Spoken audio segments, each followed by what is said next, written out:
I'm the 13th Wolfman. You know that there are some lines in movies that stick with you for your entire life. There are some scenes in movies that stick with you for your entire life.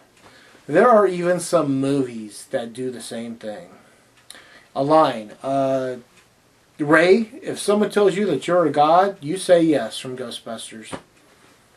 It's always stuck with me. I don't know why, but it's one of those lines that sounds like a throwaway line, but it works.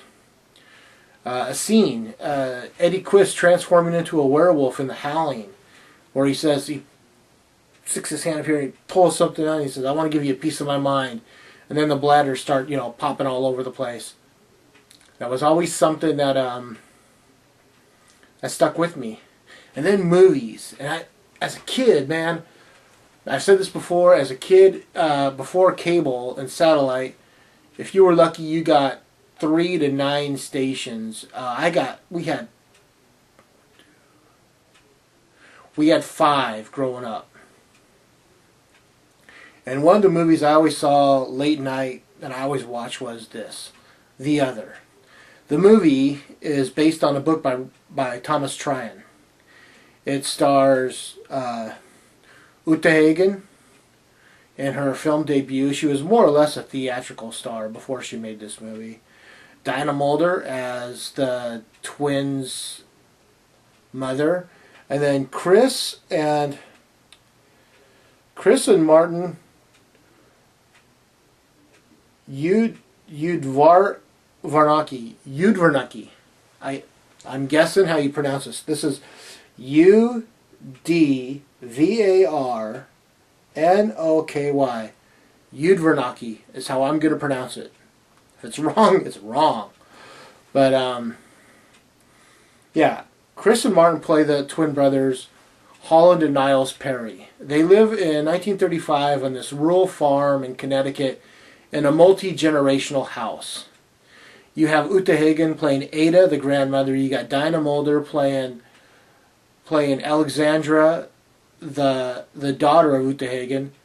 You have another lady playing Aunt V, who obviously is Dinah Mulder's sister.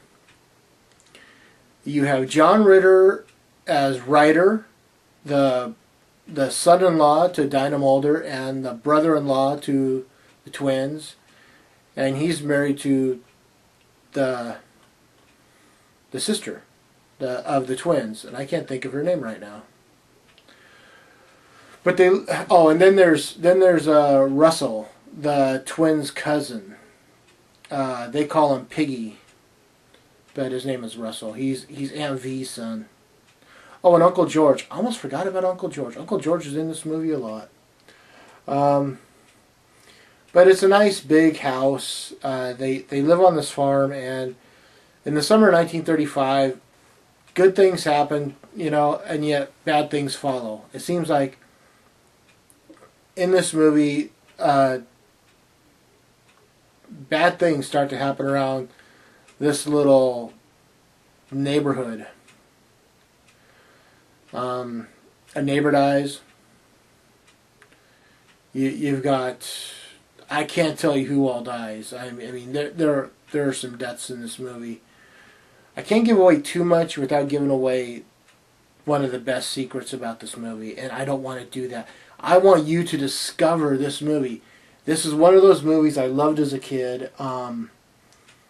Twilight Time has put it out on Blu-ray. It's 3,000 copies. So once it's gone, it's gone. It's 1080p high definition. It's 185 to 1 viewing ratio.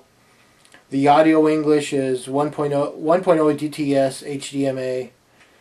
You do have subtitles, and you have a trailer for the movie. To be honest, there's not a lot. I don't think I've ever seen a lot of extras for this movie. I've seen it on DVD. I've seen it on Blu-ray. I do know that when it was shown on TV, at least I had to look this up because I don't remember it this way. But on the TV version, I guess there's an alternate way they do the ending. I don't remember that. I remember always seeing the ending that I see here, and I love this ending. It's a freaky little ending. Yeah, I'll give this movie easy. It's a Four Chainsaw movie in my book. I just, it's part of me is being, sentimental, and the other part of me is just loving the movie. The look of the movie is amazing. Oh man, you won't believe how clear this looks, how beautifully it's shot. The cinematographer was like on every movie in the 1970s.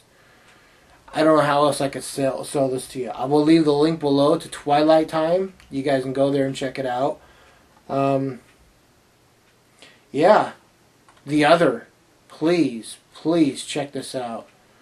It's one of those great movies. I'm the 13th Wolfman. 4 chainsaws.